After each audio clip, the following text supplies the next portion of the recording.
জনাব মুহাম্মদ রাসূলুল্লাহ সাল্লাল্লাহু আলাইহি ওয়াসাল্লাম উম্মতগণ, আল্লাহ পাক রব্বুল আলামিন আপনাকে আমাকে ফিতনা ফাসাদের জমানায় যখন তামাম দুনিয়ার থেকে ইসলাম মুসলমানদেরকে মিটিয়ে দেওয়ার ষড়যন্ত্র চলতেছে, ফিলিস্তিন থেকে মুসলমানদের উৎখাত করার ষড়যন্ত্র চলছে কি চলে নেই? যে জমানায় তামাম দুনিয়ার মধ্যে ইসলাম মুসলমান থাকবে কি থাকবে না এই প্রশ্নের সৃষ্টি হয়েছে। তামাম দুনিয়ার মধ্যে ইসলাম মুসলমান থাকবে কি থাকবে না এই প্রশ্নের সৃষ্টি হয়েছে। যে জমানায় মানুষ নেকের কাজ ছাড়তেছে, গুনার কাজ ধরতেছে। শুধু গুনার কাজ ধরেই না, বরং গুনার কাজে প্রতিযোগিতা শুরু করছে, কে কার আগে জাহান্নামে যাবে। সবাই বলেন নাউযু বিল্লাহ। যে জমানায় মানুষ নেকের কাজে আশ্চর্য হয়, গুনার কাজে স্বাভাবিক থাকে। নেকের কাজে দেখছো মেয়েটা কলেজে পড়ে বোরখা পরছে, বোরখা পরা নেকের কাজ, বোরখা ছাড়া। তাহলে বোরখা ছাড়লে আশ্চর্য হই না, বরং বোরখা পরলে আশ্চর্য হই নেকের কাজে। দেখছো ছেলেটা কলেজে পড়ে দাড়ি রাখছে, দাড়ি রাখা। ভাই মাইক কমায়া দেন, আপনি বাড়াইতেছেন কেন? আমি যেরকম বলি এইভাবে বলেন ভাই, ঠিক আছে না? এখন শুনতেছেন না? বাস এইভাবে রাখেন, আর মোড়ামুড়ি করবেন না, আর নারায়ণ না, আপনি সরেন। আবার নারা শুরু করছেন, বলছি রাখেন। দেখছো ছেলেটা কলেজে, মুসলমানের বাচ্চা দাড়ির মধ্যে পোষ মারলে আশ্চর্য হই না, বরং দাড়ি রাখলে আশ্চর্য হই। বুঝাতে পারিনি? নেকের কাজে গুনার কাজে স্বাভাবিক। যে জমানায় মুসলমান ইসলামকে পছন্দ করে না, বরং নামধারী মুসলমান ইসলামের সবচেয়ে বড় দুশ্মন হয়ে গেছে। যে জমানায় শিরক বেদাতকে ইবাদত মনে করে, কবর পূজা, ব্যক্তি পূজা, শিরক বেদাত, কিন্তু দাবি করে আমি সবচেয়ে বড় আশেক। যে জমানায় শিরক বেদাতকে বইলা গেছেন এর মধ্যে, আমার কথার সাথে সাথে জবাব দিবেন। শিরক বেদাতকে, আবার যা শিরক বেদাত না তাকে শিরক বেদাত মনে করে। যেরকম লামুজহাবিরা ইমাম মানা, মাযহাব মানাকে কি বলে? শিরক বেদাত। অথচ এগুলি কি শিরক বা বেদাত? তা যা শিরক বেদাত না তাকে শিরক বেদাত মনে করে। আবার কেউ শিরক বেদাতকে ইবাদত মনে করে।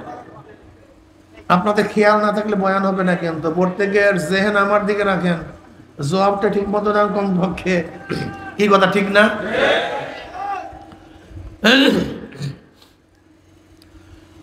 যে জমানায় আংশিক দিন পালন করেও পরিপূর্ণ দিন পালন করার ঢেকুর তুলে পালন করে, দাবি করে আমার চেয়ে বড় দিনদার কেউ নাই, সবচেয়ে আমি বড় দিনদার। কিন্তু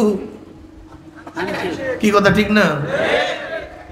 সেই মুহূর্তে আল্লাহ পাক রব্বুল আলামিন আপনাকে আমাকে কোরআন ও হাদিসের মাজলিস, আলেম ওলামা, মুমিন মুত্তাকিন, জাকিরিন শাকিরিনদের গুরুত্বপূর্ণ এক দামি মাজলিসে আসার, বসার, বলার, শোনার তৌফিক আল্লাহ পাক দান করছেন। শুকরিয়া তান সবাই বলে আলহামদুলিল্লাহ।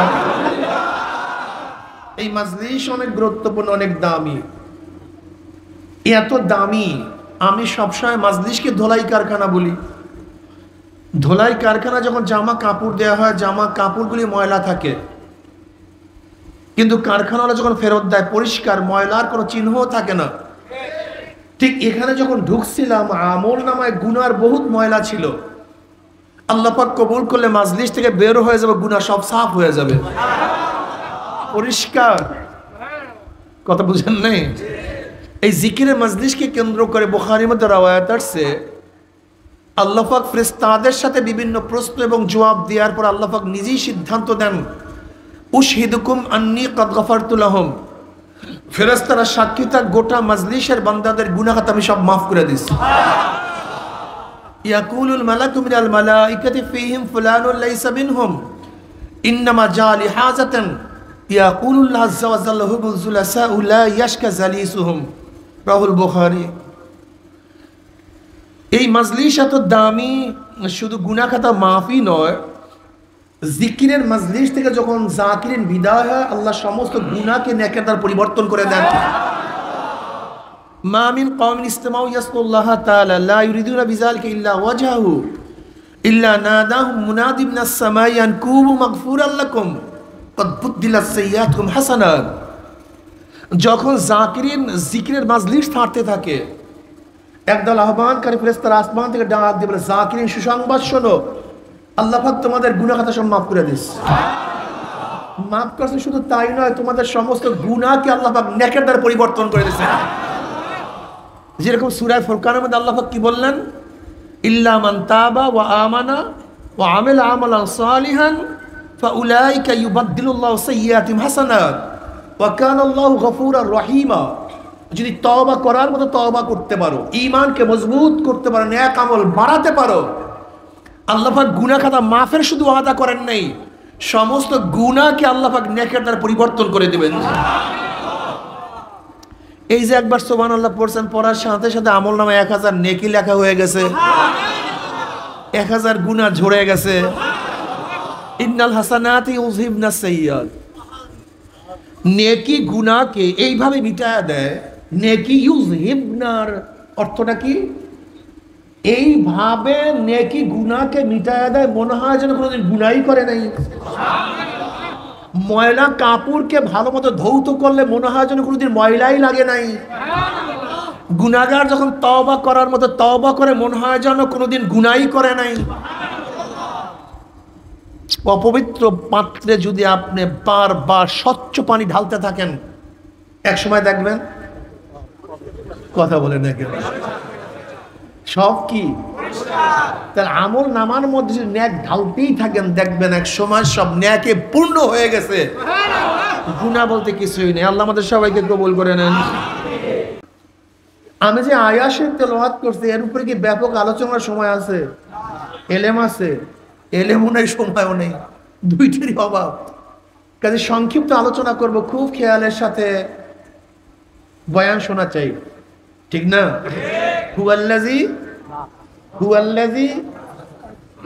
হুয়াল্লাযী কে? সে কে? হুয়া কে? হুয়াল্লাযী, ওই সত্তা। সত্তা কে? হুয়াল ওয়াজিবুল ওজুদ আল মুস্তাজিবু লিজামি সিফাতিল কামালিয়্যা। সত্তা কে? আল্লাহ কে? যিনি সব সময় অস্তিত্বের মধ্যে আছেন, পরিপূর্ণ গুণের সমন্বয়। পরিপূর্ণ গুণের সমন্বয় যে সত্তা সব সময় ওজুদের মধ্যে আছেন, তিনি হলেন আল্লাহ। কথা বোঝা বলতে? আল্লাহকে, আল্লাহকে বুঝতে হবে। আল্লাহ এমন এক সত্তা যার ওজুদ কোনো কালে কোনো অবস্থাতেই জায়েল হয় নাই, ইনহিদাম হয় নাই, অস্তিত্ব বিলীন হয় নাই। আল্লাহ পাক রব্বুল আলামিন সর্বকালে, সব সময়, সব জমানায় অস্তিত্বের মধ্যে আছেন, পরিপূর্ণ গুণের সমন্বয়। কোন গুণের ভাই? এই কথার মধ্যে অনেক পার্থক্য আছে, যা এখন আমি ব্যাখ্যা করব, আপনারা খুব খেয়ালের সাথে শুনবেন। দেখেন, আমরাও কিন্তু এখন অস্তিত্বের মধ্যে আছি। আমরা সবাই কি? আল্লাহ পাক অস্তিত্বের মধ্যে আছেন। দুই অস্তিত্বের মধ্যে পার্থক্যটা কি? এখন আমরা অস্তিত্বের মধ্যে আছি, একসময় অস্তিত্বের মধ্যে ছিলাম না। এখন অস্তিত্বে আছি, একসময় অস্তিত্বে থাকবো না। কিন্তু আল্লাহ পাকের অস্তিত্বটা কেমন? আগেও ছিলেন, এখনো আছেন, ভবিষ্যতেও। তার অস্তিত্বটা সিফাত, একটা গুণ। অস্তিত্বটা সিফাত, একটা গুণ। আমাদের অস্তিত্বের গুণ আছে, কিন্তু আল্লাহ পাকের অস্তিত্ব এবং আমার অস্তিত্বের মধ্যে পার্থক্যটা কি? আল্লাহ পাকের অস্তিত্ব পূর্ণ, আমাদের অস্তিত্বটা অপূর্ণ। আমরা এখন আছি, এক সময় ছিলাম না। আল্লাহ পাক আগেও ছিল, এখনো আছে, ভবিষ্যতেও। পার্থক্য তো বোঝাতে পারছি। আল্লাহ পাক বাসি, তিনি দেখেন, আমরাও তো দেখি। দুই দেখার মধ্যে পার্থক্যটা কি? একসময় আমরা দেখতাম না, এখন দেখি, আবার একসময় দেখবো না। আমরা আলোতে দেখি, অন্ধকারে, কাছে দেখি, দূরে। আল্লাহ পাক আগেও দেখছেন, এখনো দেখেন। আমার সাথে বলছি না, জবাব ধরে ক্লাস চলবে। আলোতেও দেখেন, কাছেও দেখেন। দুই দেখার মধ্যে পার্থক্য আছে কি নাই? আল্লাহ পাকের দেখা সিফাতটা গুণটা পূর্ণ না অপূর্ণ? আমাদের দেখা সিফাতটা আল্লাহ পাক শোনেন, আমরাও শুনি। দুই শোনার মধ্যে পার্থক্যটা কি? আল্লাহ পাক দূরেও শোনেন, কাছেও শোনেন। আমরা কাছে শুনি, দুনিয়ায় এক সময় শুনতাম না, এখন আর এক সময় ব্যাস ক্লিয়ার। তা আল্লাহ পাকের প্রত্যেকটা সিফাত, প্রত্যেকটা গুণ পূর্ণ। আমাদের মাশাআল্লাহ আলহামদুলিল্লাহ একটা তো বুঝছি, কিছু গুণ আছে যেই গুণ আল্লাহর থেকে কখনো অবস্থায় জায়েল হয় না, দুর্বৃত হয় না। বুঝাতে পারি নাই? আল্লাহ পাক হাই, সামে, বাসির, আলিম, এই গুণগুলো আল্লাহর থেকে কখনো কোনো অবস্থাতেই 9টা গুণ আল্লাহর থেকে বিচ্ছিন্ন হয় না। আর কিছু গুণ আছে যেই গুণে আল্লাহ পাক কখনো গুণান্বিত হন না, যেরকম জন্ম দেয়া, জন্ম নেয়া, কি কথা ঠিক না? তারপর জেসেম, এই সমস্ত গুণে আল্লাহ পাক কখনো গুণান্বিত হন না। আর সিফাতে আফআলিয়া, আল্লাহ পাকের কিছু সিফাত আছে যেই সিফাত কখনো তার সাথে মুত্তাসিফ হয়, কখনো গুণান্বিত হন, কখনো হন না। আল্লাহ পাক রাজ্জাক, তিনি রিজিক দাতা, কখনো দেন, কথা বলেন না কেন, কখনো দেন। আল্লাহ পাক মৃত্যু দানকারী, সবাইকে মারিয়া ফেলেছেন একসাথে, কখনো মৃত্যু দেন, কখনো দেন না। আমরা বুঝলাম মোটামুটি আল্লাহ পাকের বাস গোটা সিফাত সম্পর্কে কি 5 মিনিটের মধ্যে একটা ধারণা পাইছি, কি কথা ঠিক না? দেখেন আল্লাহ পাকের জাত এবং সিফাতের সাথে কাউকে গুণান্বিত করা, সেই সমতুল্য মানার নামে শিরক। বুঝাতে পারিনি? ধরে নেন রেজেক দাতা কে? আল্লাহ। কেউ যদি মনে করে আল্লাহর বাইরেও কে রেজেক দাতা আছে, এর নামে শিরক। ভালো মন্দের মালিক কে? আল্লাহ। কেউ যদি মনে করে আল্লাহর বাইরেও কেউ ভালো করতে পারে, মন্দও করতে পারে, এর নাম মাশাআল্লাহ খায়রিহি ওয়া শাররিহি মিনাল্লাহি তাআলা।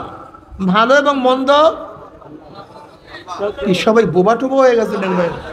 আমি মনে ওস্তাদ ভালো না, না তো জবাব তো ঠিক মতো আসে না। ছাত্ররা তোমরা তো জবাবটা দাও না, বুঝলাম না কি ভুলটুল পড়াই দিছি নাকি না?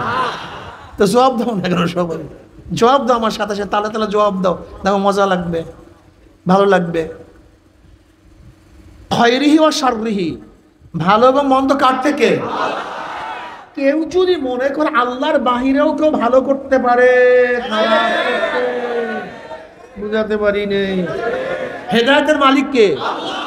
এই গুণে আল্লাহ পাক দ্বিতীয় কাউকে গুণান্বিত করেন না। ইন্নাকা লা তাহদি মান আহবাবতা ওয়ালাকিন্নাল্লাহ ইয়াহদি মান ইয়াশা।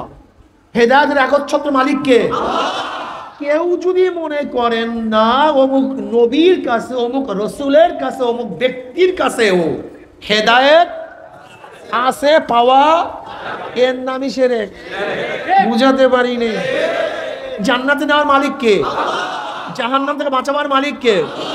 কেউ যদি মনে করেন আল্লাহর বাহিরে জিব্রাইলের মধ্যে এই খুনটা আছে, মিকাইলের কাছে আছে, ইসরাফিলের কাছে আছে, আজরাইলের কাছে আছে, আদমের কাছে আছে, নবী নূহর কাছে আছে, নবী ইব্রাহিমের কাছে, নবী ইসমাইলের কাছে, বা আমার নবীর কাছে, বুঝাতে পারি নেই। একটা কথা মনে রাখবেন, আল্লাহ পাকের গুণ তার সাথে খাস। এই গুণে কেউ গুণান্বিত হতে চাই, সে নবী হোক, রসুল হোক, সাহাবী হোক, ওলি হোক। বোঝাতে পারি? তা আল্লাহ পাকের গুণে কাউকে করা যাবে? হেদায়েতের মালিক কে? মাশাআল্লাহ। যদি হেদায়েতের মালিক আল্লাহর বাইরে কেউ হইতেনি, তা নবী নূহ আলাইহিস সালাতু ওয়াস সালামের ছেলে জান্নাতি না জাহান্নামী? অথচ তিনি আউয়ালুর রাসূল, প্রথম শরীয়তের প্রবক্তা, সবচেয়ে হায়াতওয়ালা নবী, অথচ তার ছেলে ঔরার যা সন্তান জাহান্নামী। যদি জান্নাতে নেওয়ার ক্ষমতা আল্লাহর বাইরে কেউ থাকতো, তাহলে নবী নূহ আলাইহিস সালাতু ওয়াস সন্তান কেন জাহান্নামে যাবেন? অথচ তিনি আদমের সানি, হাম, ইয়াফাস, শাম, ইয়াফাস, এই 3 জনের মাধ্যমে গোটা দুনিয়ার মানুষগুলি, কথাটা বুঝাতে পারিনি, তাহলে আদমের সানি যাকে বলা হয় তার সন্তান ও জান্নাতি না জাহান্নামী? কারণটা কি? আল্লাহর বাহিরে কাউকে জান্নাতে নেওয়ার ক্ষমতা কেউ বাস। মাশাআল্লাহ। নবী ইব্রাহিম আলাইহিস সালাতু ওয়াস সালাম জাতির পিতা এবং আমার নবীর বংশধর। নবী ইব্রাহিমের সন্তান ইসমাইল, ইসমাইলের বংশধর কে? জনাব মুহাম্মদ রাসূলুল্লাহ সাল্লাল্লাহু। দেখেন দুইটা পার্ট। নবী ইব্রাহিম আলাইহিস সালাতু এক সন্তান ইসহাক, বড় সন্তান ইসমাইল। ইসহাক বনি ইসরাইল, বনি ইসরাইলের যত গ্রুপ সব কিসের থেকে? ইসহাক আলাইহিস সালাতু ওয়াস সালামের থেকে। আর ইসমাইল আলাইহিস সালাতু ওয়াস সালামের থেকে আর কোনো নবী নয়, শুধু একজন। কয়জন?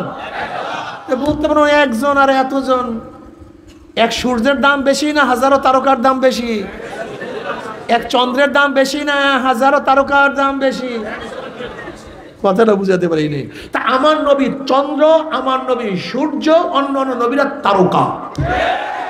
যখন সূর্য উদ্ভাসিত হয় তখন সব কিছু বিলীন হয়ে যায়। আমার নবী আসার পরে সমস্ত নবুয়ত বিলীন হয়ে গেছে। কিয়ামত পর্যন্ত একমাত্র আমার নবীর নবুয়ত চলবে। এমনকি জনাব মুহাম্মদ রাসূলুল্লাহ সাল্লাল্লাহু আলাইহি ওয়াসাল্লাম যদি নবী ইব্রাহিমের জমানায় আসতো, তার জন্য ওয়াজিব ছিল আমার নবীর নবুয়তকে মানা। যদি নবী মুসার জমানায় আসতো, তাদের জন্য ওয়াজিব ছিল আমার নবীর নবুয়ত মানা। যদি নবী ইসমাইলের জমানায় আসতো, তাহলে আমার নবীর নবুয়ত মানা তাদের জন্য ওয়াজিব ছিল। আমার নবী আসছে, সব বাদ, আর কেউ নবুয়তে চলবে না।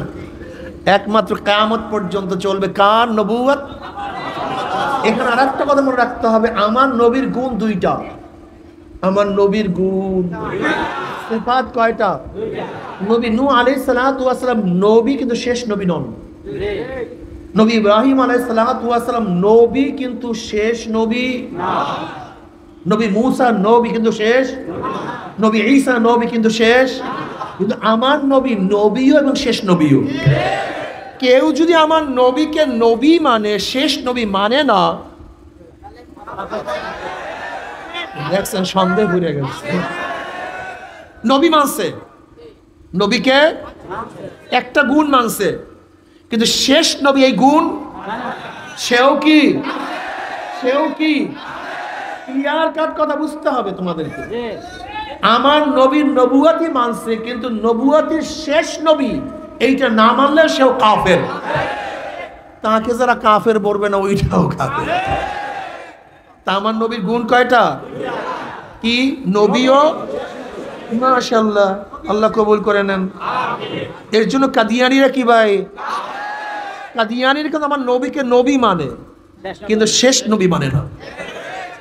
আর আমরা বলি আমার নবী নবীও, এরপরে কোনো নবী, নবীর পরে নবী নাই, সংসদে আইন। ঠিক আছে, ঠিক আছে ইনশাআল্লাহ। নবীর পরে সংসদে। এই বিয়াকুফগুলি বুঝতেই চায় না যে আমাদের আন্দোলনটা কি আসলে। এই জাহেলগুলির মাথায় ঢুকাতেই পারি না। এই জাহেলগুলির মাথায় কি ঢুকছে ভাই? সংখ্যালঘুরা যদি ইবাদত করে, আরাধনা করে, তাদের মন্দিরে যায়, ক্যান ঘরে যায়, গির্জায় যায়, সমস্যাটা কি? আরে বিয়াকুফ, তোমার মাথায় এইটা কেন ঢুকে না? সংখ্যালঘুদেরকে নিয়ে তো আমাদের কোনো ইখতিলাফ নেই, কোনো আন্দোলন নেই, কোনো প্রশ্নও নেই। এদেশের সংখ্যালঘুরা তাদের ইবাদত খানায় গিয়ে হাজারো ইবাদত করবে, আমরা পাহারা দেব। আমরা কি দেব? লেকিন মুসলমানের নামে 2 নম্বর মসজিদ খুলে সেটা সহ্য করা, সেটা বাধা দেব। মুসলমানের নামে 2 নম্বর মসজিদ করে সহ্য করবো না। তুই মন্দির করো, গির্জা করো, ক্যান ঘর করো, পুরোহিত ঘর করো, যা মনে চায় তাও করো, আমরা বাধা দেব না, বরং সাহায্য সহযোগিতা করব, তোমাদের হেফাজতের জন্য দায়িত্ব পালন করব। লেকিন ভণ্ডামি করবা, 2 নম্বরই করবা, সহ্য করবা, প্রতিহত করবো ইনশাআল্লাহ। ইখতিলাফটা বুঝে না। আচ্ছা দেখেন তো, আমাদের দেশে হাজারো কোম্পানি আছে কি নাই? কেউ কার বিরুদ্ধে কেস দেয়, কিন্তু এক কোম্পানির নামে যদি আরেকজন কোম্পানি করে, কথা বলেন না কেন? কারণটা কি? জোরে বলেন। আমাদের দেশের হাজারো পোশাক পরে কেউ কার বিরুদ্ধে কেস দেয়? যদি কেউ পুলিশের পোশাক পরিয়া, মিলিটারি পোশাক, কারণটা কি? 2 নাম্বার। তুমি তোমার ধর্ম নিয়ে থাকো, তুমি তোমার, আমাদের কোনো আপত্তি নেই, লেকিন যখন নকল করবা তখন আমাদের আপত্তি আছে। 2 নাম্বার চলবে না, কাম 1 নাম্বার করো। যাই হোক, অন্যদিকে চলে গেলাম। তো হেদায়েতের মালিককে, যদি আল্লাহর বাহিরে কেউ কাউকে হেদায়েত দিতেই পারতেন, তো জনাবে মুহাম্মদ রাসূলুল্লাহ সাল্লাল্লাহু আলাইহি ওয়াসাল্লাম তার আপন চাচা আবু তালেবকে সবচেয়ে বেশি মহব্বত করতেন। সে আবু তালেবকে কেন জান্নাতে নিতে পারলেন না? নবী আলাইহিস সালাতু 2 জামাতা, উতবা ও তায়বা, আবু লাহাবের 2 সন্তান, উম্মে কুলসুম ও রুকাইয়ার 2 স্বামী। আবু লাহাব কিন্তু নবী আলাইহিস সালাতু আপন চাচা এবং নবীর বিয়াই, নবীর কি আবার চাচা। নবী আলাইহিস সালাতু 2 কন্যাকে আবু লাহাবের 2 সন্তান উতবা ও তায়বার কাছে বিবাহ দিয়েছিলেন, কিন্তু কপাল পোড়া, নবীর মতো শ্বশুর পেয়েও এই কপাল পোড়া হেদায়েত পায় নাই। 2 কলিজার টুকরাকে তালাক দিয়ে দিচ্ছে। এই বেঈমানগুলি আপন জামাতা জান্নাতি না জাহান্নামী? জান্নাতে নেওয়ার ক্ষমতা কারো নাই, একমাত্র কার? বলতে পারো হুজুর তাহলে এখানে আসছি কেন? জান্নাতে নেওয়ার মালিক আল্লাহ, হেদায়েত দেওয়ার মালিক আল্লাহ, এখানে আসছি কেন? এখানে লাভটা কি? সময় লস কইরা একটা প্রশ্ন আসি কি নাই?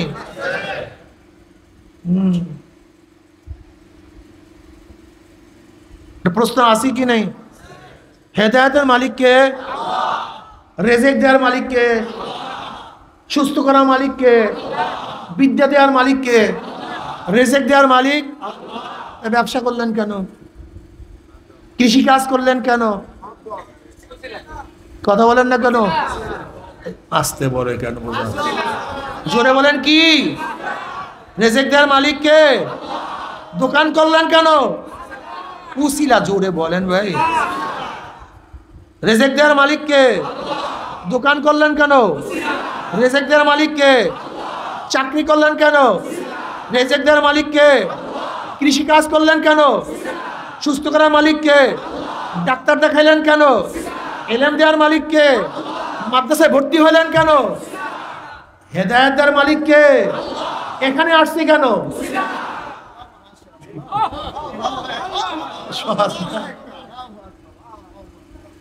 মান ইয়াহদিল্লাহু ফাহুয়াল মুহতাদ ওয়া মান ইউদ্লিল ফালান তাজিদ লাহু ওয়ালিয়্যাম মুরশিদা। যাকে আল্লাহ পাক হেদায়েত দিবে সে হেদায়েত প্রাপ্ত, আর যাকে আল্লাহ পাক হেদায়েত দিবেন না, আল্লাহ পাক তার জন্য মুর্শিদের ব্যবস্থা করবেন না। ফালান তাজিদ লাহু ওয়ালিয়্যাম মুরশিদা। মান ইয়াহদিল্লাহু ফাহুয়াল মুহতাদ ওয়া মান ইউদ্লিল ফালান তাজিদ লাহু ওয়ালিয়্যাম মুরশিদা। আল্লাহ পাক যাকে হেদায়েত দিবেন সে হেদায়েত প্রাপ্ত, আর যাকে আল্লাহ পাক গোমরাহির ডুরি গলায় ঝুলাইয়া দেবেন, আল্লাহ পাক তার জন্য কোনো মুর্শিদের ব্যবস্থা করবেন না। মুর্শিদের দরকার আছে কি নাই? মুর্শিদ কি জিনিস? মুর্শিদ মানে পথ প্রদর্শক। মুর্শিদ মানে কি? আমাদের সবচেয়ে বড় মুর্শিদ জনাব মুহাম্মদ রাসূলুল্লাহ সাল্লাল্লাহু আলাইহি ওয়াসাল্লাম আমাদের সবচেয়ে বড় মুর্শিদ।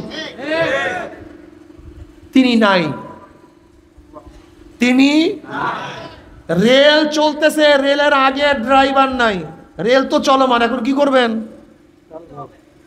গন্ধি এই তো বোঝেন না আপনারা, কি বলেন? আর একজন জাহাজ চলমান, নাবিক নাই, প্লেন চলমান, পাইলট নাই, নামাজ চলমান, আগের ইমাম নাই, নবী সব কাজ চলমান, কিন্তু নবী তো নাই।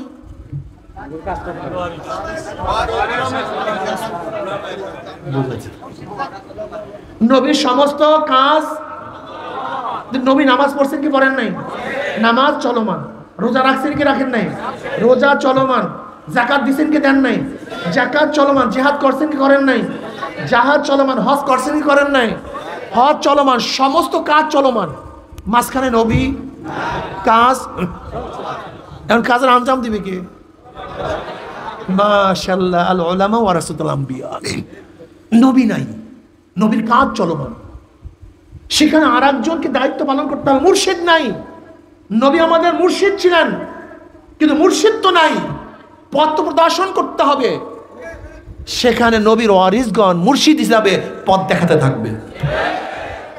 বুঝাতে পারিনি মুর্শিদের প্রয়োজন আছে কি নাই? আমি বলি নাই, আল্লাহ পাক কালামে পাকের মধ্যে ফরমান, ইয়া আইয়ুহাল্লাযীনা আমানুত্তাকুল্লাহ ওয়া কুনু মা'আস সাদিকিন ওয়াত্তাবি সাবিলা মান আনাবা ইলাইয়া ইত্তাবিউ মান লা ইয়াসআলুকুম আজরাও ওয়া হুম মুহতাদুন। আল্লাহ আমাদের সবাইকে কবুল করে নেন, আমিন। আল্লাহ পাক কি বলেন? ইহদিনাস সিরাতাল মুস্তাকিম সিরাতাল লাযীনা কোরআন ওয়াল হাদিস, সিরাতাল কোরআন ওয়াল হাদিস, ঠিক আছে না? আমার তাই যারা বলেন কোরআন হাদিসের পথ দেখায় দাও, কোরআন হাদিসের পথ দেখায় দাও, এটা তো আমাদের গোমরা করতেছে। দেখেন, যেখানেই কিতাবুল্লাহ সেখানেই রেজালুল্লাহ, রেজালুল্লাহ ছাড়া কিতাবুল্লাহ নাই, কিন্তু হাজার জায়গায় রেজালুল্লাহ ছিল, কিতাবুল্লাহ ছিল না। বুঝাতে পারিনি? আগে রেজাল, তারপরে কিতাব। আগে কি কিতাব আসছে না আগে আদম আসছে? আগে কিতাব আসছে না আগে নবী নূহ আসছে? আগে কিতাব আসছে না আগে নবী ইব্রাহিম আসছে? আগে কিতাব আসছে না আগে নবী মুসা আসছে? আগে কিতাব আসছে না নবী ঈসা আসছে? আগে কোরআন আসছে না আমার নবী আসছে? আগে নবী, তারপরে কিতাব। রেজালুল্লাহ ছাড়া কিতাবুল্লাহ হয় না, এই রেজালুল্লাহ লাগবে। কিন্তু রেজালুল্লাহ নিজে হেদায়েত প্রাপ্ত হতে হবে, নিজে গোমরা, নিজে অন্ধ, তার একজনকে পথ প্রদর্শন করবেন কিভাবে? কথাটা বুঝাতে পারি। আল ইলমু নূরুন, খুব ভালো মতো বোঝার চেষ্টা করুন। আপনি এখান থেকে ঢাকায় যাবেন, এখান থেকে কোথায় যাবেন? আপনার কাছে লাইট আছে, টর্চ লাইট, কোনো টেনশন আছে? চলতে থাকুন, ভাঙ্গা, কাঁটা, সাপ, শত্রু সব দেখবেন, চলতে থাকুন। কি আছে? কিন্তু আপনার ঢাকা যাওয়া খুবই প্রয়োজন, কিন্তু আপনার কাছে আলো নেই, কি করবেন?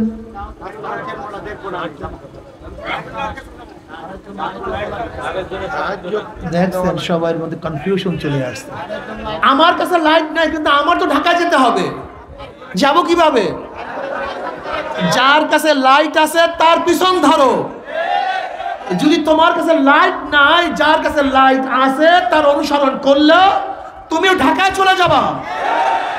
আর তোমার কাছে লাইট নাই, লাইটওয়ালার অনুসরণ করবা না, ঢাকায় না, সরাসরি। কি কথা ঠিক আছে না? এজন্য নবী কি বললেন? কুন আলিমান আও মুতাআল্লিমান আও মুস্তামিয়ান আও মুহিব্বান ওয়ালা তাকুন খামিসান ফাতাহলিক। সবাই আলেম হও, সবাই আলেম হয়ে যাও। আলেম হওয়ার সুযোগ নাই, আলেমের ছাত্র হও। আলেমের ছাত্র হওয়ার সুযোগ নেই, আলেম যা বলে শোনো। আলেম যা বলে শোনার সুযোগ নেই, আলেমকে মহাব্বত করো। ওয়ালা তাকুন খামিসান ফাতাহলিক। যদি পঞ্চম নাম্বার হও, সরাসরি জাহান্নামে যাও, জান্নাতে যাওয়া লাগবে না। হেদায়েতের মালিক কে? আল্লাহ। এখানে আসছি কেন? আল্লাহ কি বলেন? আফতাগু ইলাইহিল ওয়াসিলা। আল্লাহ পর্যন্ত পৌঁছার জন্য কি তালাশ করো? নামাজ, রোজা, হজ, যাকাত, যত ইবাদত, যত কাজ করি সব কি? মাশাআল্লাহ। কিছু ওয়াসাইলের দরকার আছে কি নাই? নবী আমাদের কি ছিলেন? ওসিলা, মুর্শিদ ছিলেন। মুর্শিদ কি ছিলেন ভাই? হুয়াল্লাযী বাআসা বিল উম্মিয়িনা রাসূলাম মিনহুম ইয়াতলু আলাইহিম আয়াতিহি। রাসূল এবং নবীর মধ্যে পার্থক্যটা কি? কেউ বলেন কোনো পার্থক্য নেই। নবী এবং রাসূল সবাই ইসলামী উম্মতের জন্য দুনিয়াতে আসছে। তাদের কথার উপরে কোরআন ইশকাল তুলছে যে তোমাদের কথা ঠিক নেই। ওমা আরসালনা মিন ক্বাবলিকা মিন রাসূলিন ওয়ালা নাবিয়্যিন। এখানে মাতুফ আলাই একে অপরের বিপরীত হয়, মুগাইয়্যির হয়। কি কথা ঠিক না? তাই নবী এবং রাসূল এক না ভিন্ন? তাই ভিন্ন তো বুঝলাম, কিন্তু পার্থক্যটা কি? কেউ বলেন যাদের উপর নতুন কিতাব আসে তারা রাসূল, আর যাদের উপরে কিতাব আসে না তারা নবী। অথবা কেউ বলেন যারা শরীয়তের প্রবক্তা, নতুন শরীয়তের প্রবক্তা, তারা হলো রাসূল। আর যারা নতুন শরীরের প্রবক্তা না তারা কি নবী, কিন্তু তাদের উপরে কোরআন ইশকাল তুলছে, প্রশ্ন তুলছে। ইসমাইল আলাইহিস সালাতু ওয়াস সালামকে আল্লাহ কি বলেন? কানা রাসূলান নাবিয়্যা। ইসমাইল কি নবী, এবং অথচ তার উপরে নতুন কিতাবও আসে নাই, শরীরের প্রবক্তাও না, কিন্তু কোরআন তাকে কি বলছে? রাসূল বলছে। পার্থক্যটা তোলাবারা ওলামারা সাধারণ মুসলমান এই পার্থক্য কিয়ামত পর্যন্ত মুখস্থ রাখবে। এখন আমি যে পার্থক্য বলবো কিয়ামত পর্যন্ত কোনোদিন আর ভুলবা না কি তোমরা? রাসূল এবং নবীর মধ্যে পার্থক্য আছে কি নাই? যে পার্থক্য বলছিলাম তার উপরেও প্রশ্ন। জাদুল মাআদের মধ্যে হাফেজ আব্দুল কাইয়ুম রাহমাতুল্লাহ আলাইহি বলেন, ইবনে আব্দুল কাইয়ুম রাহমাতুল্লাহ আলাইহি, আসলে এতক্ষণ যে পার্থক্য বলছি এর নাম পার্থক্য না, নবী এবং রাসূলের মধ্যে পার্থক্য হলো এই, যারাই রাসূল তাদের উপর জিহাদ ফরজ, যারাই রাসূল অন্যের মোকাবেলা করা, নাহিয়ানে মুনকার করা ফরজ, কিন্তু সমস্ত নবীদের উপরে জিহাদ ফরজ।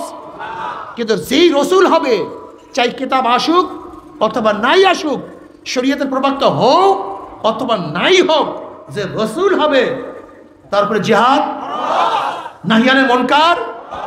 এবার বলেন তো জনাবে মুহাম্মদ রাসূলুল্লাহ সাল্লাল্লাহু আলাইহি ওয়াসাল্লাম শুধু নবী না রাসূলও? শুধু নবী, ঠিক না? নবীও শুধু, তাহলে আমরা তার উম্মত, আমরা তার। এখন কি আমাদের শুধু নবীওয়ালা কাজ করলেই চলবে না, রাসূলওয়ালা কাজ করতে হবে? এবার আসতে করলেন কে ঘটনা কি? শুধু নবীওয়ালা কাজ করলেই চলবে না, রাসূলওয়ালা কাজ করতে হবে।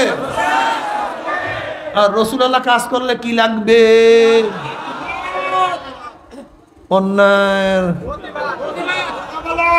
আপনি করেন, আপনি নবী সাল্লাল্লাহু আলাইহি পরিপূর্ণ উম্মত না, আংশিক। আপনি দিন পালন করেন, দাবি করেন, আপনার মধ্যে চরম ভুল আছে। আপনি ইসলাম বুঝেন নাই, দিন বুঝেন নাই। আপনি ইসলাম এবং দিন বুঝেন নাই, চ্যালেঞ্জ, ইসলাম দিন আপনি বুঝেন নাই। আপনি বুঝছেন আংশিক দিন, পূর্ণ দিন বুঝেন নাই।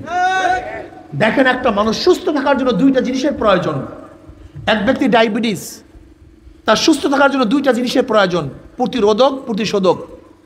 যে ব্যক্তির ডায়াবেটিস হয়েছে, ডাক্তার তাকে বলছে ইনসুলিন নাও, ডায়োনিল ট্যাবলেট খাও। তোমার মধ্যে ডায়াবেটিসের যে জার্ম ঢুকছে, এগুলি কি করবে? শোধন করবে, প্রতিশোধ করবে। চিনি খাইও না, আলু খাইও না, এইটা খাইও না, এইটা মানে প্রতিরোধক, নতুনভাবে যেন জার্ম ঢুকতে না পারে। তো একটা মানুষ সুস্থ থাকার জন্য কয়টা জিনিসের দরকার? প্রতিশোধক, বলেন, প্রতিশোধক, প্রতিরোধক। একজনে প্রতিশোধক ব্যবহার করলো, প্রতিরোধক ব্যবহার করলো না, সুস্থ থাকবে? একজনে প্রতিরোধক ব্যবহার করলো, প্রতিশোধক ব্যবহার করলো না, সুস্থ থাকবে? ইসলাম নামীয় শরীরটাকে সুস্থ রাখার জন্য দুইটা জিনিস লাগবে, প্রতিশোধক, প্রতিরোধক। আমরু বিল মারুফ প্রতিশোধক, আর নাহি আনিল মুনকার প্রতিরোধক। কুনতুম খায়রা উম্মাতিন উখরিজাত লিন-নাস তা'মুরুনা বিল মারুফ ওয়া তানহাউনা আনিল মুনকার। সরদার দো আলম আলাইহিস সালাতু উম্মতের সর্বশ্রেষ্ঠ, সর্বোত্তম, সর্বোৎকৃষ্ট দুই কারণে। কয় কারণে? জোরে বলেন, কয় কারণে? আমরু বিল মারুফ, বলেন আমরু বিল মারুফ ওয়া নাহি আনিল মুনকার। সৎ কাজের আদেশ, অসৎ কাজের নিষেধ। যত বড় দরবেশ হোক, যত বড় মুহাদ্দিস হোক, যত বড় পীর হোক, যত বড় শাইখুল হাদিস হোক, মুফতি হোক, আমরু বিল মারুফ আছে, নাহি আনিল মুনকার নাই। কোরআনের ভাষায় সে সর্বশ্রেষ্ঠ হতে পারে না। কোরআনের ভাষায় আপনি দাবি করতে পারেন, নিজেকে বড় মনে করতে পারেন, নিজেকে শাহেনশাহ মনে করতে পারেন, নিজে অনেক বড় বুজুর্গ মনে করতে পারেন, কিন্তু কোরআনের ভাষায় আপনি সর্বশ্রেষ্ঠ হতে পারবেন না। কোরআনের ভাষা ওই ব্যক্তি সর্বশ্রেষ্ঠ যার মধ্যে দুইটা জিনিস আছে। কি বলেন? আমরু বিল মারুফ ওয়া নাহি আনিল মুনকার। আমি চ্যালেঞ্জ দিলাম, আমি চ্যালেঞ্জ দিয়া বলতে পারি, আল্লাহর কসম করে বলতে পারি, আজকে বাংলাদেশের যতগুলি মানুষ আল্লাহকে সেজদা করে, যারা সেজদা করে না সব বাদ, যারা সেজদা করে না সব বাদ, যেই সমস্ত মানুষ আল্লাহকে সেজদা করে না সব বাদ, যারা আল্লাহকে সেজদা করে, এই সেজদা গিররা যদি, যারা সেজদা করে, যারা সেজদা করে না সব বাদ, যারা আল্লাহকে সেজদা করে, এই সেজদা ওয়ালারা যদি অন্যায়ের মোকাবেলা করতে বাংলাদেশে একটা অন্যায় থাকতে পারতো না, একটাও না, একটাও না। আজকে এই ময়মনসিংহের লোকেরা গাজার বিরুদ্ধে কথা বলেন, এই মসজিদে যারা নামাজ পড়ে বড় মসজিদে, গাজার বিরুদ্ধে এলাকার লোকগুলি কথা বলেন, দেখি একটা গাজা থাকে কিনা। ফেন্সিডিলের বিরুদ্ধে কথা বলেন, দেখি একটা ফেন্সিডিল থাকে কিনা। মদের বিরুদ্ধে কথা বলেন, দেখি একটা মদ থাকে কিনা। তার মানে মদ জিয়ে রাখে কারাই মুসল্লিরা।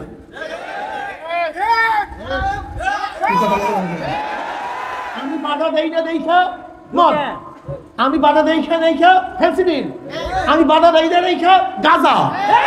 তাহলে গাজা আমি তো রাখতেছি, কিয়ামতের দিন আল্লাহর কাছে কি জবাব দিবেন? হ্যাঁ রে, দাগ পড়ে গেছে কপালে, সেজদা দিতে দিতে।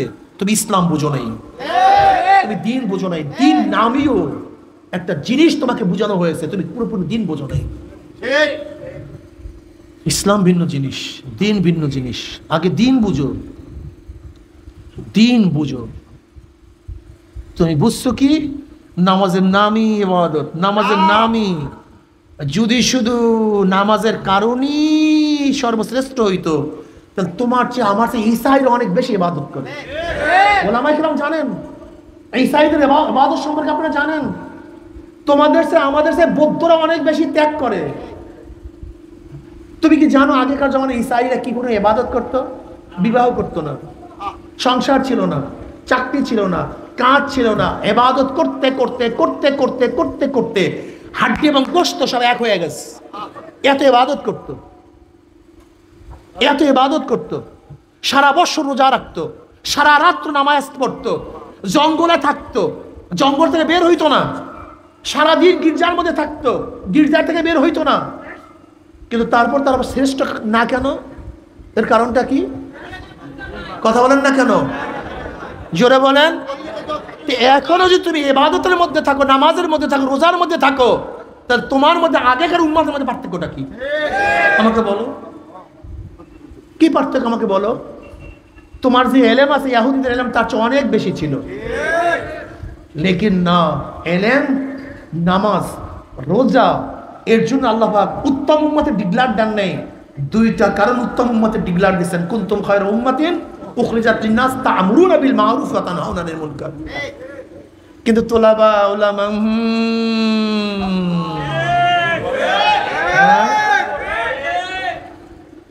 এর কারণটা কি?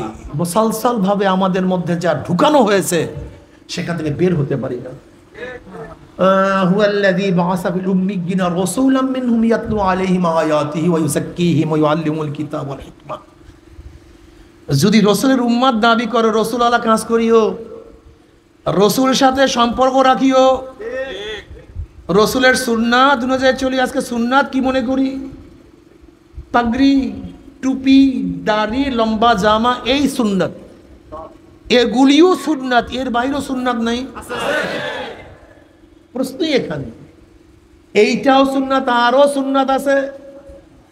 তুমি দাড়ির সুন্নাত মানলা, টুপির সুন্নাত মানলা। নবী আলাইহিস সালাতু ওয়াস সালাম দ্বীনের পথে নামিয়া যে রক্ত ঝরাইছেন, এটা সুন্নাত না। না না, এটা সুন্নাত না, এটা সুন্নাত না। জনাব মুহাম্মদ রাসূলুল্লাহ সাল্লাল্লাহু আলাইহি ওয়াসাল্লাম দ্বীনের কাজ করতে গিয়ে শিয়া আবু তালেবের মধ্যে 3 বছর অবরুদ্ধ ছিলেন, এইটা তো সুন্নাত না। জনাব মুহাম্মদ রাসূলুল্লাহ সাল্লাল্লাহু আলাইহি ওয়াসাল্লাম, বুখারীর মধ্যে রওয়ায়াত আছে, হেরেমের মধ্যে যখন সেজদা দিতেছিলেন, আবু জাহেল বলছে, এমন কে আছো অমুক গোত্রের পচা উটের নারী বুড়ি, তার মাথার উপরে কে চাপাইয়া দিতে পারো? আব্দুল্লাহ ইবনে মাসউদ রাদিয়াল্লাহু ফরমান, এক বেঈমান বলছে আমি পারবো। আমি দেখতেছিলাম সমস্ত ঘটনা, কিন্তু প্রতিবাদ করার ক্ষমতা আমার মধ্যে ছিল না। জনাব মুহাম্মদ রাসূলুল্লাহ সাল্লাল্লাহু আলাইহি ওয়াসাল্লাম যখন সিজদায় পড়ছেন, উটের পচা নারী ভুঁড়ি তার মাথার উপরে চাপাইয়া দেওয়া হয়েছে। নবী আলাইহিস সালাতু ওয়াস সালাম মাথা তুলতে পারতেছিলেন না। ফাতেমা রাদিয়াল্লাহু তাআলা ছোট বাচ্চা, সে শোনার পরে জনাব মুহাম্মদ রাসূলুল্লাহ সাল্লাল্লাহু আলাইহি ওয়াসাল্লাম হেফাজত করার জন্য, উদ্ধার করার জন্য আসছে। ছোট বাচ্চা যখন দেখে বাবার অবস্থা এরকম, তখন ওই ছোট বাচ্চার কলিজার মধ্যে কেমন ব্যথা লাগছে, কত কষ্ট পাইছে। ফাতেমা রাদিয়াল্লাহু তাআলা আস্তে আস্তে আস্তে আস্তে উঠেন, নারী বুড়ি সরাইয়া দিছে। নবী আলাইহিস সালাতু ওয়াস সালাম মাথা মোবারক তুলছেন। নবী আলাইহিস সালাতু ওয়াস সালাম এত কষ্ট করছেন সেই ইবাদতের জন্য, আজকে কি কষ্ট করলাম। নবী আলাইহিস সালাতু ওয়াস সালাম তায়েফের ময়দানে রক্ত ঝরাইছেন, এত বেশি রক্ত ঝরছে জনাব মুহাম্মদ রাসূলুল্লাহ সাল্লাল্লাহু আলাইহি ওয়াসাল্লাম জুতা মোবারক রক্তে আটকে গেছে, জুতা খুলতে পারেন না।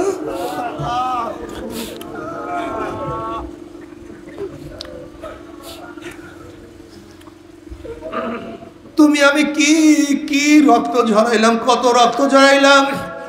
নবী আলাইহিস সালাতু ওয়াস সালাম মাওলাকে পাওয়ার জন্য, রাহনুমাই করার জন্য, মাওলাকে রাজি খুশি করার জন্য, উম্মতকে মাওলার দিকে ফিরাইয়া দেওয়ার জন্য নিজের জন্মভূমি মক্কা ত্যাগ করে হিজরত করতে বাধ্য হয়েছেন। তুমি আমি ঘরের থেকে কয়দিন বাইর হয়েছি, কয়দিন পলাইছিলাম। জনাব মুহাম্মদ রাসূলুল্লাহ সাল্লাল্লাহু আলাইহি ওয়াসাল্লাম বদরের ময়দানে হাজির হয়ে বলছেন, আল্লাহুম্মা আনশিদুকা হাদাকা ওয়া আদাকা, আল্লাহুম্মা ইনশি'তা লাম তুবাদ। আল্লাহ যদি তুমি চাও গোটা দুনিয়ার মধ্যে তোমাকে কেউ ইবাদত করবে না, তোমাকে কেউ সিজদা করবে না, তোমার নাম কেউ নিবে না, তাহলে আমি যত গুণ মানুষ তৈরি করে সব তোমার কাছে নিয়ে আসছি। এদেরকে যদি আজকে হটাইয়া দাও তাহলে তোমাকে ইবাদত করার কেউ থাকবে না। তাহলে তুমি এবং আমি সেই প্রেশারে কি পরিমাণে উঠাইলাম। জনাব মুহাম্মদ রাসূলুল্লাহ সাল্লাল্লাহু আলাইহি ওয়াসাল্লাম উহুদের ময়দানে দান শহীদ করছে, নিজের মাথা থেকে দাঁত থেকে ফুলকি মারিয়া রক্ত বাইর হয়েছে। সেই দিনের জন্য তুমি আমি কি কষ্ট করলাম। নবী আলাইহিস সালাতু ওয়াস সালাম খন্দকের যুদ্ধে ক্ষুধার তাড়নায় পেটের মধ্যে পাথর বাঁধছেন, সেই নবীর কি সুন্নাত পালন করলাম। নবী আলাইহিস সালাতু ওয়াস সালাম দ্বীনের জন্য এত সাধনা করছে, তুমি আমি কি করলাম। না, কিছু না। আসলে নবীর সুন্নাত পালন করতে পারলাম না। ও মুসলমান বাবারা, ও মুসলমানের সন্তানের, আজকে তোমার চেহারায় কেন দাড়ি থাকবে না? আমার নবীর চেহারা কি দাড়ি ছিল না? তোমার মাথায় কেন টুপি থাকবে না? আমার নবীর মাথায় কি টুপি ছিল না? তোমার শরীরের মধ্যে আমার নবীর পোশাক কেন শোভা পাবে না? আমার নবী কি নিজ পোশাক জামা পরিধান করেন নাই? আমার নবীর সুন্নাত অনুযায়ী কেন চলো না? যদি নবীর সুন্নাত অনুযায়ী কবরে যাইতেই পারো, জনাবে মুহাম্মদ রাসূলুল্লাহ সাল্লাল্লাহু আলাইহি ওয়াসাল্লামের রওজার সাথে যখন সুরাক হয়ে যাবে, রাস্তা হয়ে যাবে, নবী বলবেন মান, যখন ফেরেশতারা মান হাজার রাজুল চেন ওই ব্যক্তিকে, তখন যুবকরা দেখবেন নবীর মাথার সাথে তার মাথার মিল, নবীর চেহারার সাথে তার চেহারার মিল, নবীর পোশাকের সাথে তার পোশাকের মিল, নবীর আদর্শের সাথে তার আদর্শের মিল, নবীর নীতির সাথে তার নীতির মিল, নবীর সাথে তার নেতার মিল। উম্মি বলবে যে আমার নবী জনাবে মুহাম্মদ রাসূলুল্লাহ সাল্লাল্লাহু আলাইহি ওয়াসাল্লাম আমার মাওলার ডাক দিয়ে সাদাকা দিয়ে আমার বান্দা সত্য কথা বলছে। ওয়াফুশুল ফরাশা মিনাল জান্নাহ ওয়াল বিসু মিনাল জান্নাহ, আমার বান্দা বান্দির গায়ের মধ্যে জান্নাতের পোশাক লাগাইয়া দে, জান্নাতের নাজ নিয়ে আমাদের গোটা কবরটাকে ভরিয়া দে। আল্লাহ তুমি কবুল করিয়া নাও।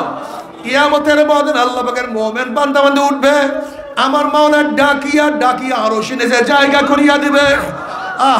ইয়াওমা লা ইউখজিল্লাহুন নাবিয়্যা ওয়াল্লাযীনা আমানু মাহ নূরুহুম ইয়াসআ বাইনা আইদিহিম ওয়া বিআইমানিহিম ইয়াকুলুনা রাব্বানা আতমিম লানা নূরানা ওয়াগফির লানা ইন্নাকা আলা কুল্লি শাইইন কাদির। কিয়ামতের ময়দানে আল্লাহ পাকের মুমিন বান্দা বান্দি উঠবে। কিসের কিয়ামতের ময়দান, কিসের মিজান, তাদের হুঁশ থাকবে না। তাদের ডাইনে নূর, বামে নূর, সামনে নূর, পিছনে নূর, নূরের মধ্যে দৌড়াই বলা মাওলাই কই, আমার মাওলাই কই। মাওলাকে পাওয়ার জন্য ফজরের সময় প্রচন্ড শীত, গোসল ফরজ, ঠান্ডা পানির মধ্যে ডুব দিয়া মাওলাকে সিজদা দিতে ভুল করি নাই। জোহরের সময় দোকান বন্ধ করিয়া মাওলার সামনে দাঁড়াইতে ভুল করি নাই। খেলাধুলা বন্ধ করিয়া আসরের নামাজ পড়তে ভুল করি নাই। মাগরিবের নামাজ কাজা করি নাই, এশারের নামাজ না পড়িয়া ঘুমাই নাই। আমি দাড়ি কোনোদিন কামাই নাই, ছাটি নাই, বা ভুল করিয়া ছাড়ছি বা কাটছি, যখন জানছি তখন রাখিয়া দিছি। স্ত্রী চলিয়া গেছে, কিন্তু স্ত্রী তোয়াক্কা করে। কত যুবক বলে হুজুর দাড়ি রাখার কারণে স্ত্রী চলিয়া গেছে। অনেক সময় পরীক্ষা করার জন্য বলি, তাহলে দাড়ি ছাটো বা কাটো। তখন ওই সমস্ত যুবকরা জবাব দেয়, হুজুর দুনিয়া ছাড়তে পারবো, দাড়ির মধ্যে পোষ মারতে পারবো না।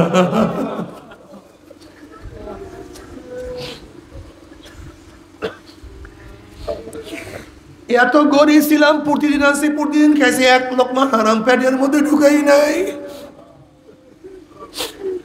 এত সুন্দরী ছিলাম, এত আকর্ষণীয় রমণী ছিলাম, কিন্তু বেপরদা অবস্থায় রাস্তায় বের হই নাই।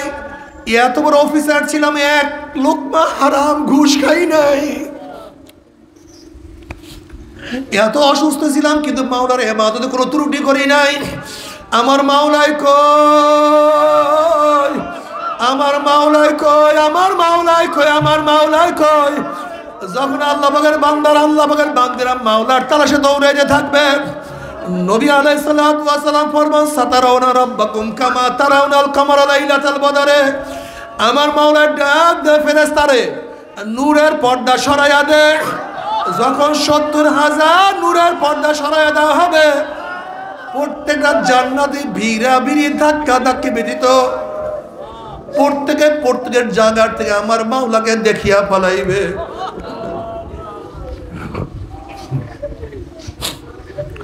আমার মাওলাকে দেখার সাথে সাথে সমস্ত জান্নাতের সিজদার মধ্যে পড়িয়া যাবে। কোন রওয়ায়াতের মধ্যে আছে ৪০,০০০, কোন রওয়ায়াতের মধ্যে আছে ৭০,০০০ বছর, ৭০,০০০ বছর এক সিজদার মধ্যে কাটিয়া যাবে।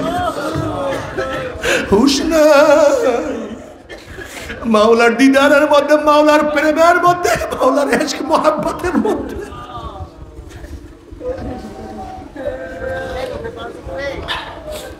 কি যে মজা! ওই মজা তো কেউ কাউকে বয়ান করতে পারবে না। মাওলা রে, তোমাকে এক নজর দেখার তৌফিক দিয়া দাও, একটা নজর দেখার তৌফিক দিয়া দাও, একটা নজর দেখার তৌফিক দিয়া দাও। তুমি কত সুন্দর, কত সুন্দর।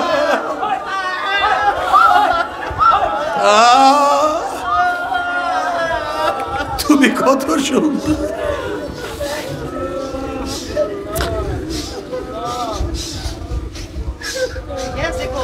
जन्नत दो ज़ौक़ से यार आप क्या करो, आरज़ू है मैं तुझे ऐसा देखा करो। बे तू जन्नत दो ज़ौक़ से ज़ाफ़ेज़ा, बातू दो ज़ौक़ जन्नत से दिलरुबा। আল্লাহ জান্নাতের মধ্যে তোমাকে না পাইলে ওই জান্নাত আমার জন্য জাহান্নাম হয়ে যাবে।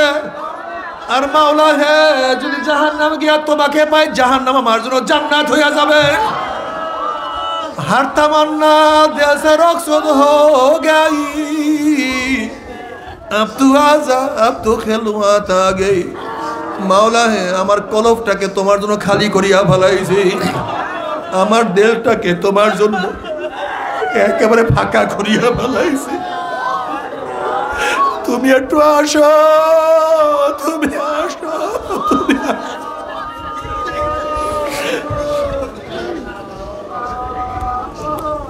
الذين آمنوا أشد حبا لله, যারা মুমিন তারা সবচেয়ে আমার মাওলাকে সবচেয়ে বেশি ভালোবাসে।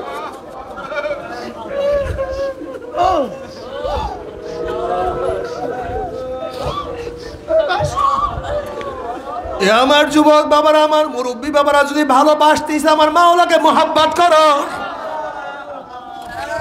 আমার মাওলার মোহাব্বত কি যে মজা, মাওলার মোহাব্বত না করা পর্যন্ত বুঝানো যাবে না। জনাবে মুহাম্মদ রাসূলুল্লাহ সাল্লাল্লাহু আলাইহি ওয়াসাল্লাম ফরমান, মান আহাব্বা লিকা আল্লাহ আহাব্বাল্লাহু লিকাহু ওয়া মান কারিহা লিকা আল্লাহ কারিহাল্লাহু লিকাহু। যারা মাওলার সাথে সাক্ষাৎ করাকে পছন্দ করে, আমার মাওলা তাদের সাথে সাক্ষাৎ দেওয়ার জন্য অপেক্ষায় আছে।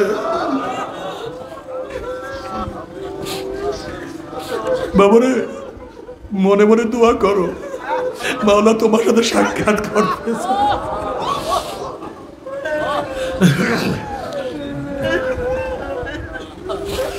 যারা মাওলার সাথে সাক্ষাৎ করাকে পছন্দ করে, আমার মাওলা তাদের সাথে সাক্ষাৎ দেওয়ার জন্য অপেক্ষায় আছে। আর যারা আমার মাওলার সাথে সাক্ষাৎ করতে চায় না, আমার মাওলা কপাল পোড়ার সাথে সাক্ষাৎ দিবে না। আল্লাহ, ও যুবক বাবারা, মুরব্বী বাবারা, ও আমার মা বোনেরা, ও আমার মা বোনেরা, তুমি কি হাদিসের মধ্যে দেখো নাই, সহিহ রওয়ায়াতগুলি দেখো নাই, কিয়ামতের ময়দানে মুমিন মুত্তাকিনরা, আমার মাওলার আশিকেরা, যখনই মাওলার ছাগ বের করিয়া দিবে, অমনি সিজদায় পড়িয়া যাবে, রুকুতে পড়িয়া যাবে, কিন্তু বেঈমানরা নত হইতে যাবে, কিন্তু নত হইতে পারবে না। যারা দুনিয়াতে নামাজ পড়বে না, তারা নত হইতে পারবে না, তারা পিছনে থেকে ঘুরিয়া পড়িয়া যাবে। নামাজ ছাড়িও না, নামাজ ছাড়িও না। যারা দুনিয়াতে মাওলাকে সেজদা করবা, তারা কিয়ামতের মধ্যে আমার মাওলাকে সেজদা করতে পারবা। আর যারা দুনিয়াতে মাওলাকে সেজদা করবা না, তারা কিয়ামতের ময়দানে সেজদা করতে পারবা না। ও আমার যুবক বাবারা, কয়দিন দুনিয়া, কয়দিন? ও আমার মুরব্বী বাবারা, দুনিয়া কয়দিন? খোদা না খাস্তা, খোদা না খাস্তা মাওলাকে রাজি খুশি না করে মাওলার কবরে যাও। কোন কোন নাফরমানের কবরের দুই পাশের মাটি এত জোরে চাপ মারবে, চাপের জোরে এক পাজরে হাঁটি আর এক পাজরে লাগাইয়া ফেলাইবে। কোন কোন নাফরমানের কবরটা আগুনে ভরিয়া যাবে। আল্লাহ আমাদের সবাইকে মাফ করিয়া দাও।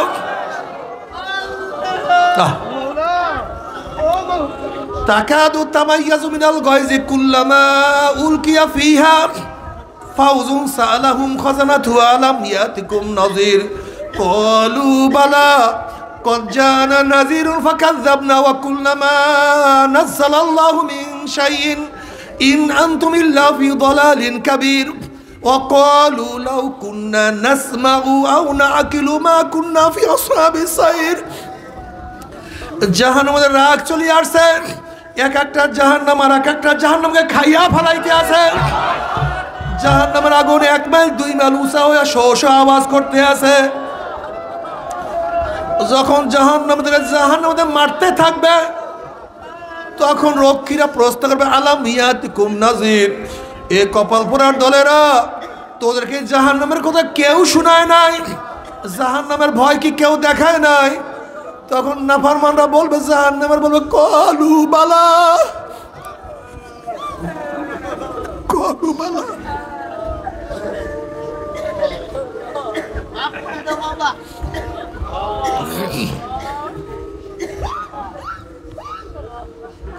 কত নবী রাসূলগণ আসছে, তারা চলিয়া গেছে, সাহাবারা আমাদেরকে শুনাইছে, তারাও চলিয়া গেছে, তাবিঈনরা শুনাইছে, তাবিঈনরা চলিয়া গেছে, তাবিঈনরা শুনাইছে। কত উলামায়ে কেরাম জাহান্নামের বয়ান করছে। চরমনে আল্লাহর কুতুব জাহান্নামের বয়ান করতে করে দুনিয়ার থেকে বিদায় হয়ে গেছে। তাদের সন্তানেরা কত জাহান্নামের বয়ান শুনাইছে। ক্বালু বালা ক্বাদ জানা নাযিরুন ফাকাযাবনা, কত ভয় প্রদর্শন করে আসছে, কিন্তু আমরা মিথ্যা মনে করছি। এইগুলি কিছু না, এইগুলি মৌলবীরা পকেট ভারী করার জন্য, খাওয়ার জন্য, সম্মান ইজ্জত পাওয়ার জন্য বানাইয়া সারাইয়া কথা বলতে আছে। ফাকাযযাবনা ওয়া কুলনা মা নাযালাল্লাহু মিন শাইইন ইন আনতুম ইল্লা ফি দালালিন কাবীর। আমরা একে অপরকে বলাবলি করতাম, আল্লাহ পাক কোনো কিছুই নাযিল করে নাই, কোনো নবী কোনো কিতাব আল্লাহ পাক নাযিল করে নাই। এরা বহুত বড় ভুলের মধ্যে আছে, বহুত বড় গোমরাহির মধ্যে আছে। এবার নাফরমান বলো ক্বালু লাউ কুন্না নাসমাউ আও নাকিলু মা কুন্না ফি আসহাবিস সাঈদ। আফসোস, যদি ওলামায়ে কেরামের কথা শুনতাম, তাদের কথা মানতাম, যদি তাদের কথা শুনতাম, তাদের কথা মানতাম, তো এই কঠিন জাহান্নামে আসা লাগতো না। কিন্তু আর কোনো কাজ হবে না। যখন জাহান্নামে লাথি মারিয়া ফালাইয়া দেওয়া হবে, 70 বছর পর্যন্ত আগুনের সে যাইতেই থাকবে, যাইতেই থাকবে। ডাইনে আগুন, বামে আগুন, উপরে আগুন, নিচে আগুন, শুধু আগুন। আল্লাহ মাফ করিয়া দেয়, আল্লাহ সবাইকে ক্ষমা করিয়া দেয়। নবী আলাইহিস সালাতু ওয়াস সালাম ফরমান, এ আমার উম্মতরা যখন জাহান্নামের বয়ান শুনো, 2 ফোঁটা চোখের পানি ফলাইয়া দিয়ে আল্লাহর কাছে মাপ চাও, মাওলা রে ওই জাহান্নামে নিও না, ওই জাহান্নাম থেকে আমাদের সবাইকে মাফ করিয়া দাও। তবে মুমিন মুসলমান বলতে সবাই মনে চায় গুনার থেকে ফিরিয়া না কামল করিয়া মাওলার জান্নাত, কিন্তু সবাই যাইতে মনে চায় গুনাহ নিয়া মাওলার জাহান্নামে কাউরে কিন্তু যাইতে মনে চায় না। কিন্তু কেনই বা আমরা নেক আমল করতে পারি না, কেনই বা গুনার কাম ছাড়তে পারি না? এর মূল কারণ হলো আপনার এবং আমার পিছনে নফস এবং শয়তান লাগিয়া রইছে। এই নফস এবং শয়তান থেকে ফেরার জন্য যে কোনো একজন হক্কানি আল্লাহর ওলির হাতে হাত দিতে হবে রে বাবা। খবরদার, বর্তমান জমানায় পীর মুরিদ নামে ভেজাল, ব্যবসা, দলাদলি, হিংসা, হাসাদে পরিণত হয়ে গেছে। সমস্ত আল্লাহর ওলির একমত, যেই পীরের 5 জন মুরিদের মধ্যে কম পক্ষে 3 জনকে দেখবেন আলহামদুলিল্লাহ সুন্নাত মুআফিক আমল আকলাক মজবুত হয়ে যাইতে আছে, গুনার কাম ছাড়তে আছে, নেকের আমল ধরতে আছে, কলব নরম হইয়া চোখে পানি আসতে আছে। বিরিক্ষতর নাম কি, ফলে পরিচয়। আমি চরমুনাই বুঝি না, চরমুনার দাওয়াত প্রশংসা প্রচার প্রসার করার জন্য আসি না রে বাবা। চরমুনাই যাওয়ার তোমার কোনো দরকার নাই, কোনো দরকার নাই, কোনো দরকার নাই। তুমি যার কাছে গিয়া পারো গুনার কাম ছাড়ো, না কেরামল ধরো, কলব নরম করিয়া চোখে পানি নিয়া মাওলার কবরে যাইও। যেরকম দুনিয়ার ঘরে আগুন লাগলে পানি ছাড়া নিবানো যায় না, ঠিক তো দ্রুপ তোমার এবং আমার গুনার দ্বারা যে জাহান্নামের আগুন জ্বলিয়া রইছে, চোখের পানি ও ছাড়া কিন্তু জাহান্নামের আগুন নিবানো সম্ভব না। কাজে আমার জন্য দোয়া চাই, আমিও দোয়া করি, সবাই সবার জন্য প্রাণ খুলিয়া দোয়া করো, যেন কিয়ামতের ময়দানে গলাগলি বাঁধিয়া মাওলা একসাথে জান্নাতে যাওয়ার তৌফিক দিয়া দেয়। আল্লাহুম্মা আমিন।